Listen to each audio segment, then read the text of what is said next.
puisqu'on a mis un gène de veau dans les bactéries. Alors maintenant, venons-en à mon dernier volet, je vous lâche. Enfin, en tout cas, après, on pourra discuter si vous voulez, j'espère qu'on aura le temps. OGM dans l'agroalimentaire. Alors, les gens qui me connaissent bien me diraient, Christian, je ne comprends pas, tu nous as fait plusieurs intercalaires bleus dans ta conférence, tu as dit OGM et recherche fondamentale, ou MGM, hein, micro-organismes génétiquement modifiés, MGM et médecine, MGM pour la production d'enzymes industrielles autres que la pharmacie. Pourquoi, par souci de rigueur et d'homogénéité, ne dis-tu pas OGM et agroalimentaire ou OGM pour l'agroalimentaire? Et je réponds, eh bien c'est par souci de rigueur que je dis OGM dans l'agroalimentaire et non pas et ou pour. Pourquoi? Parce qu'il y a deux énormes différences entre les OGM dont je viens de parler, les MGM, et les MGM dont je vais parler maintenant. La première différence, c'est que les premiers, c'est fait en espace confiné. C'est-à-dire que ce soit l'insuline, ou que ce soit pour soigner les diabétiques, ou que ce soit la chymosine pour faire du fromage, ce qu'on a, c'est la protéine faite par OGM, l'insuline ou la chymosine. Ce n'est pas l'OGM. L'OGM, il reste en laboratoire. On l'éclate pour produire la protéine. Ça ne veut pas dire que ça résout tout, mais ce n'est pas l'OGM qu'on mange. L'OGM n'est qu'un intermédiaire, une usine à médicaments ou une usine à chymosine, mais ce n'est pas l'OGM que le fromager commande, ce n'est pas l'OGM que vous allez chercher en tant que diabétique ou qu'on va chercher à la pharmacie, c'est la protéine faite par OGM, même si ça ne résout pas tout. D'accord? Quand on utilise les OGM pour faire de la recherche, nous, c'est juste une éprouvette biologique, un intermédiaire dans un protocole. Ce n'est pas une fin en soi. Par contre, quand on utilise un microbe alimentaire pour faire du vin, pour faire du pain, pour faire du lait ou du fromage, là, c'est différent. L'OGM, il est dans le processus alimentaire. Et on va se retrouver dans l'assiette. Et donc, ça va poser forcément des questions nouvelles d'un point de vue sanitaire, éventuellement d'un point de vue environnemental, etc., etc. Voilà pourquoi faire l'amalgame entre tous les OGM, c'est biaiser le débat. Et donc, bien souvent, de dire, parce que dans les débats, les pro-OGM font souvent ça. Ils vous disent, mais attendez, on fait des médicaments, machin, je vous l'ai dit au début. Et donc, si vous n'êtes pas armé là-dessus en disant, non, attendez, je fais la part des choses, il y a les OGM en laboratoire pour faire ça, là on parle des OGM en plein champ, ou on parle des OGM qu'on met dans le vin, ou qu'on met dans le pain, etc. Ce n'est pas la même chose. Ça, c'est extrêmement important, parce que déjà, la personne dit, oh là là, je n'ai pas affaire à quelqu'un qui s'y connaît un peu là, et puis du coup, les arguments, ils tombent à l'eau. Donc ça, c'est extrêmement important. C'est pour ça que même si je dois parler des OGM alimentaires, je vous ai parlé des autres microbes avant. Parce que c'est important, c'est un tout. Et c'est pour ça qu'à la télé, ça prône les idées courtes. Hein, même quand on n'a plus Arlette Chabot, on en a d'autres qui coupent la parole toutes les 30 secondes et qu'on ne peut pas s'exprimer. Et qu'on ne peut pas développer une idée. Donc on va vous dire, les OGM, on ne fait rien d'autre que ce qu'a fait la nature. Ça prend 10 secondes, tout le monde est content. Allez, rentrez chez vous. Et là, il y a Calvi qui est heureux, il va boire son coup. Voilà. Non, ce n'est pas ça le débat. Le débat, il faut prendre le temps d'expliquer. D'où l'intérêt d'une salle comme celle-là, où je peux m'expliquer, même si je ne parle pas beaucoup. Bon, voilà. Alors, les OGM dans l'agroalimentaire, eh bien, prenons, qu'est-ce qui se passe? C'est les microbes. Je vous parle des microbes, là, uniquement des microbes. Je ne parle pas des plantes. Les micro-organismes qui sont impliqués dans les processus alimentaires, c'est les levures. La levure de boulanger. La levure de boulanger, c'est celle aussi qui fait le vin. Elle fait le pain, le vin, la bière. 3 raisons d'étudier la levure. Hein, et moi, c'est mon premier amour en biologie parce que j'ai commencé par travailler sur la levure. Et c'est super la levure. Ça sent bon au début, ça sent le sucre, à la fin, ça sent l'alcool. Alors que les bactéries de l'intestin, ça pue tout le temps. Donc ça, c'est super. Ensuite, vous avez des bactéries. Il y a aussi des bactéries alimentaires.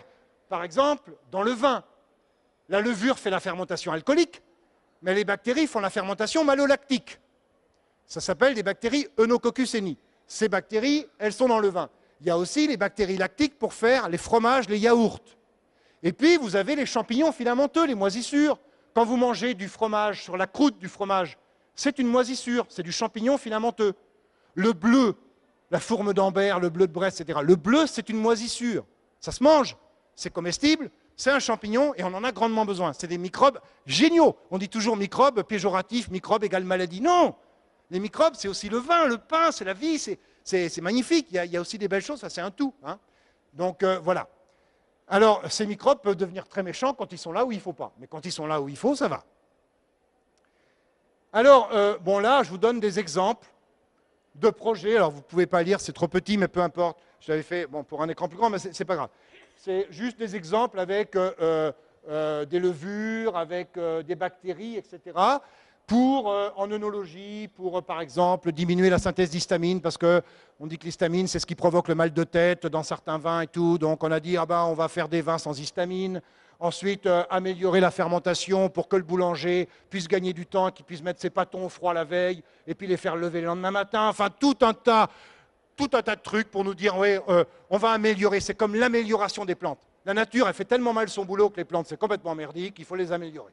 Hein. L'amélioration des plantes. Quel manque d'humilité! Qui peut dire, je vais améliorer les plantes? Et là, on va améliorer les microbes, parce que merde, ils ne font pas bien leur boulot, etc. Alors, je vais vous donner deux exemples, et puis je terminerai là-dessus. Deux exemples concrets. Un exemple d'une levure transgénique qui est commercialisée aux États-Unis pour faire du vin, et un exemple d'une levure non transgénique, OGM caché, qui a été autorisée en Angleterre pour faire du pain et qui a été retirée peu de temps après. Alors, prenons le cas de la levure œnologique transgénique. C'est la levure Saccharomyces cerevisiae, elle s'appelle, hein, pour ceux que ça intéresse, c'est la levure de boulanger. Elle fait aussi le vin. Pourquoi? Parce que cette levure, elle est magnifique, elle transforme le sucre en alcool. On aurait écrit ça avant de connaître le truc, on aurait dit, oui, pourquoi pas transformer le pain en argent pendant que tu y es, etc., directement. Elle transforme le sucre en alcool. Alors, c'est formidable. Et alors, comment elle fait? Alors, la vinification, ça comprend deux étapes. Première étape, transformation du sucre en alcool, ça s'appelle la fermentation alcoolique. D'accord? C'est-à-dire, ça, c'est fait par une levure. La fermentation alcoolique, ça consiste à transformer le glucose qui est dans les fruits, hein, le sucre des fruits, en alcool. Et ça s'accompagne d'un dégagement de CO2. C'est pour ça que quand vous regardez du vin en fermentation, vous avez des bulles. D'accord? Alors, soit les bulles, on les garde à la fin dans la méthode champenoise, par exemple, soit on les élimine pour faire du vin rouge, il n'y a plus de bulles. D'accord? Mais on garde l'alcool dans les deux cas. Bon. Donc ça, c'est la fermentation alcoolique. Mais le problème, c'est que la fermentation alcoolique s'accompagne d'une production d'acide malique. Et l'acide malique est un diacide. Il est très acide. Et donc, quand vous goûtez du vin en fin de fermentation alcoolique, c'est dégueulasse. Enfin, c'est dégueulasse. C'est très acide. Et donc, derrière, il faut une fermentation malolactique qui va transformer l'acide malique en acide lactique qui est 2 fois moins acide. Et donc, ça va diminuer l'acidité par 2. Et qui c'est qui fait ça? Une bactérie qui est dans le vin. D'accord? Donc, ça, c'est la fermentation malolactique. Et dans les deux cas, ça s'accompagne également de dioxyde de carbone, de CO2. Eh bien, il faut donc 2 microbes pour faire ces 2 opérations qui prennent l'une plus l'autre 5 semaines, 6 semaines, 2 mois, grosso modo. Ça dépend des vins, ça dépend. Bon. Eh bien, vous savez que la plupart des levures œnologiques, il y a des viticulteurs qui ne gardent que leur levure indigène, mais il y a beaucoup de viticulteurs qui ensemencent avec des levures en plus de leur levure indigène, et également les boulangers qui se procurent leur levure pour faire leur levain. Ces levures sont produites par un groupe français qui est à Lille et qui s'appelle le groupe Le Saffre. Et le groupe Le Saffre a fabriqué une levure transgénique qu'il a distribuée aux États-Unis par le groupe Springer Œnologie, mais elle est fabriquée par Le Saffre en France. Cette levure, c'est quoi? C'est la levure de boulanger qui fait la fermentation alcoolique dans le vin. Hein. Mais voilà, c'est une levure dans laquelle on a mis 2 gènes étrangers. On lui a mis un gène, on lui a mis le gène du transporteur de l'acide malique. C'est quoi le transporteur de l'acide malique? C'est une protéine, un collier de perles, qui se situe dans la membrane des bactéries et qui permet de faire rentrer l'acide malique à l'intérieur pour le transformer en acide lactique. La levure ne sait pas faire ça parce qu'elle n'a pas de transporteur d'acide malique et elle n'a pas l'enzyme qui convertit l'acide malique en acide lactique. Qu'à cela ne tienne, on va lui rajouter 2 gènes étrangers. Un gène qui code le transporteur d'acide malique pour faire rentrer l'acide malique dans la levure, et un deuxième, donc voilà le premier gène qu'on a mis en violet, qui va fabriquer cette protéine, ce collier de perles, qui fait rentrer l'acide malique à l'intérieur de la cellule. Et on lui a mis un deuxième gène, le gène d'une bactérie, toujours la bactérie Œnococcus heni, ici. Alors ça, c'est un gène d'une autre levure alimentaire qu'on a mis, qui a aussi un transporteur d'acide malique, et qu'on a mis dans la levure de boulanger. Comme ça, elle devient capable de gober l'acide malique.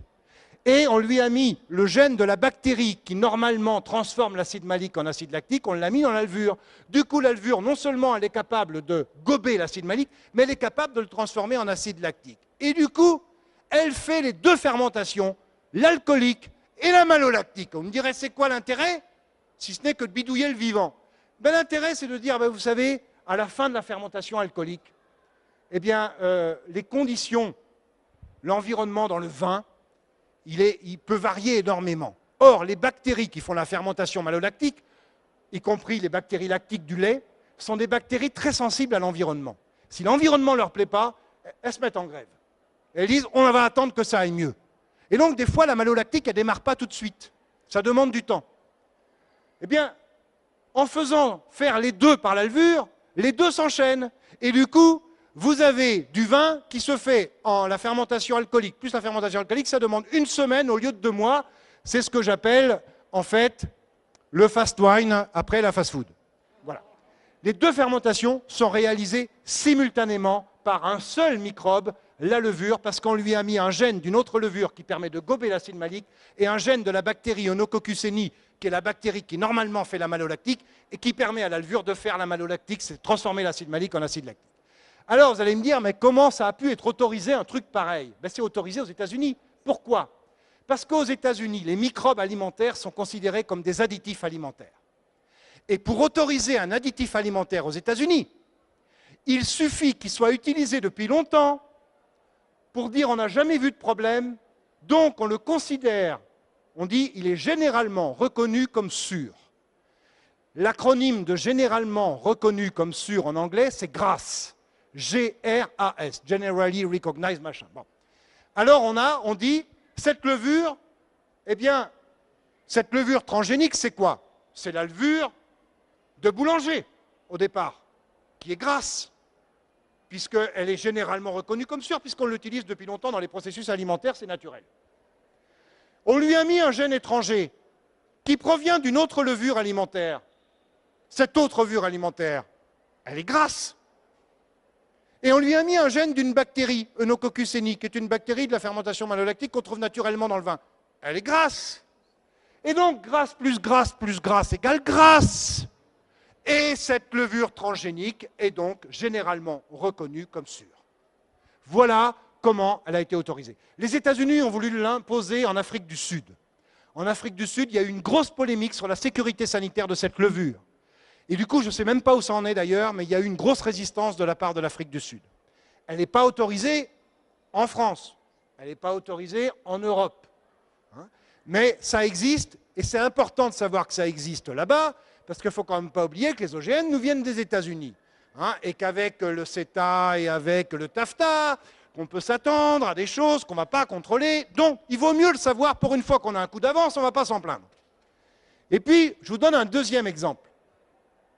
Deuxième exemple qui concerne la boulangerie, qui a été autorisée, une levure de boulanger qui a été autorisée en Angleterre.